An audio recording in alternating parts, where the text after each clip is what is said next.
Perkenalkan, nama saya Priska Syan, saya berasal dari Pendidikan Geografi kelas B tahun 2020 dengan NIM 32033108. Di sini saya akan memaparkan materi mengenai metode penginderaan jauh yang merupakan salah satu bentuk pemenuhan daripada penugasan ujian tengah semester dalam mata kuliah penginderaan jauh. Dengan dosen pengampu dalam mata kuliah ini adalah Dr. Andus Ali Norman MSI dan Bapak Muhammad Taufik Rahmadi SPD MSc.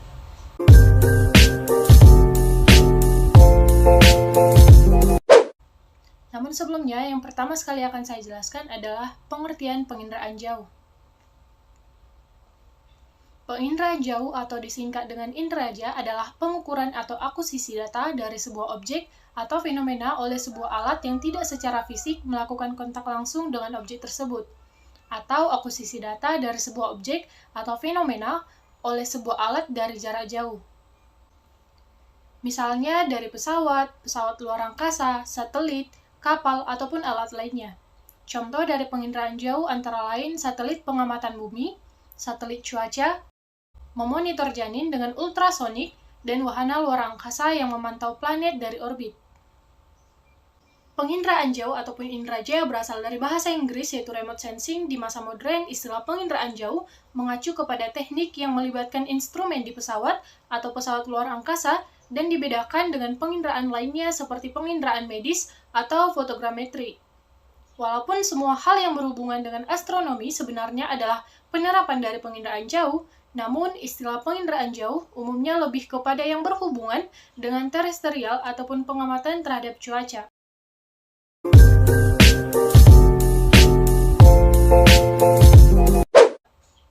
Selanjutnya adalah materi mengenai kajian komponen penginderaan jauh.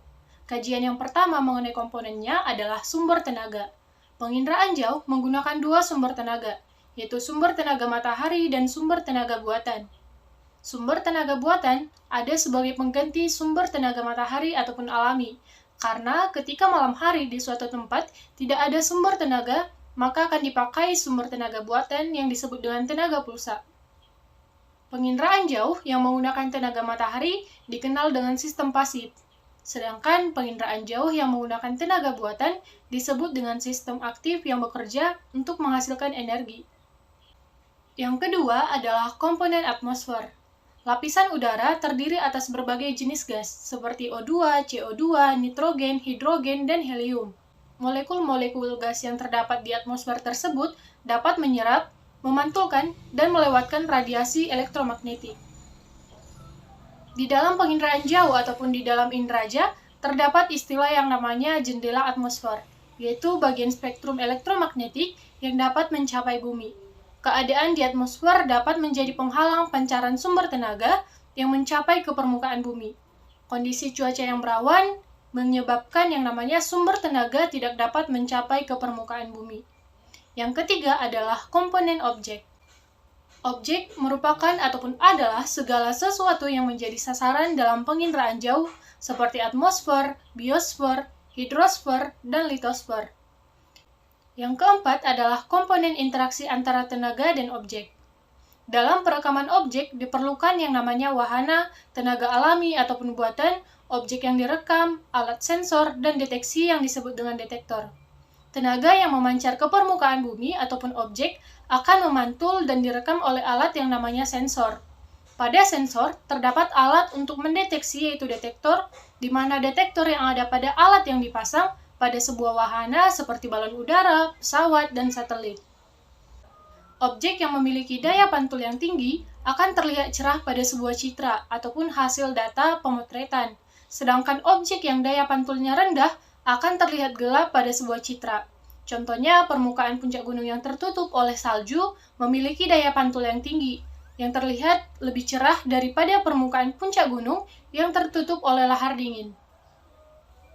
Yang kelima adalah komponen sensor dan wahana. Wahana adalah kendaraan yang berfungsi untuk menyimpan alat perekam, di mana merekam objek permukaan bumi bisa dilakukan di angkasa maupun di luar angkasa. Wahana yang digunakan di dalam penginderaan jauh ataupun inderaja diantaranya adalah balon udara, pesawat terbang, pesawat ulak-alik, dan satelit. Sensor merupakan sebuah alat yang berfungsi sebagai penerima tenaga pemantulan ataupun pancaran yang direkam oleh detektor. Sensor sering juga disebut sebagai alat perekam, di mana sensor dapat dibedakan menjadi dua. Yang pertama disebut dengan sensor fotografik. Sensor fotografik adalah sensor yang digunakan dalam sistem fotografik biasanya yang digunakan adalah kamera. Yang kedua adalah sensor elektronik. Sensor elektronik ini digunakan pada sistem penginderaan jauh ataupun sistem inderaja non-fotografik karena proses perekaman objek tidak berdasarkan yang namanya proses pembakaran, tetapi berdasarkan sinyal elektronik yang dipantulkan ataupun dipancarkan dan direkam oleh detektor. Yang keenam adalah komponen perolehan data. Komponen perolehan data di mana data penginderaan jauh diperoleh melalui dua cara, yaitu dengan cara manual dan digital. Dengan cara manual dan digital. Cara manual dilakukan dengan cara interpretasi secara visual, sedangkan cara digital dilakukan dengan menggunakan komputer, di mana foto udara biasanya diinterpretasikan secara manual secara umum. Yang ketujuh adalah komponen pengguna data. Pengguna data adalah orang ataupun lembaga yang memakai data penginderaan jauh. Data penginderaan jauh dapat dimanfaatkan dalam berbagai bidang kehidupan.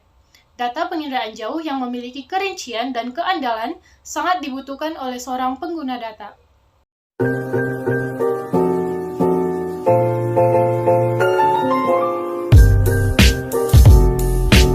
Yang ketiga adalah bahasan mengenai satelit penginderaan jarak jauh. Penginderaan jarak jauh dengan proses satelit melalui berbagai proses, yaitu yang pertama, spektrum elektromagnetik. Sinar matahari sebagai spektrum elektromagnetik mengenai sasaran ataupun objek yang diinginkan. Yang kedua adalah penyinaran. Matahari sebagai sumber energi alami digunakan dalam proses satelit sebagai sistem pasif ataupun searah. Sinar yang masuk dihambat oleh atmosfer melalui serapan, pantulan, dan kemudian diteruskan. Yang ketiga adalah proses pemantulan dan penangkapan. Hasil penyinaran dari sasaran ataupun objek yang berupa pantulan kemudian ditangkap oleh alat perekam data atau citra satelit. Yang keempat adalah proses perekaman. Hasil perekaman dari citra satelit diterima oleh piringan penerima data, dalam hal ini data secara digital, baru kemudian diolah dengan dicetak, disimpan, dan sebagainya, dan digunakan oleh pengguna data.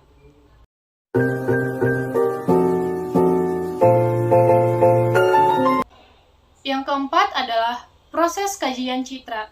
Citra dapat diartikan sebagai gambaran yang tampak dari suatu objek yang sedang diamati sebagai hasil liputan atau rekaman suatu alat pemantau. Sebagai contoh, memotret bunga di taman. Citra taman yang ada di halaman rumah yang berhasil dibuat merupakan citra taman tersebut. Proses pembuatan citra dengan cara memotret objek dapat dilakukan dengan arah horizontal maupun vertikal dari udara ataupun dengan tampak atas. Hasil citra secara horizontal tampak sangat berbeda jika dibandingkan dengan hasil pemotretan dari atas ataupun udara. Gambar yang dicitra dengan arah horizontal menghasilkan citra tampak samping, sedangkan dengan arah vertikal menghasilkan citra tampak atas, baik tegak maupun miring, ataupun yang disebut dengan oblik.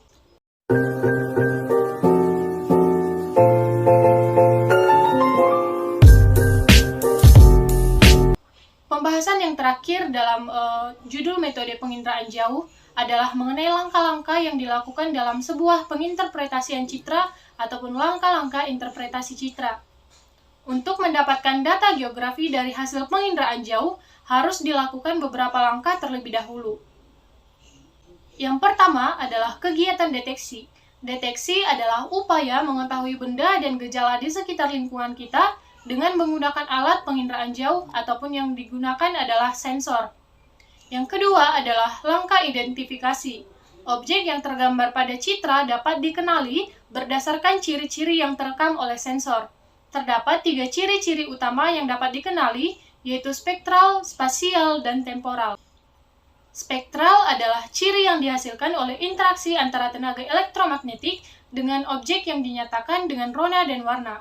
Ciri spasial meliputi bentuk, ukuran, bayangan, pola, situs, dan asosiasi.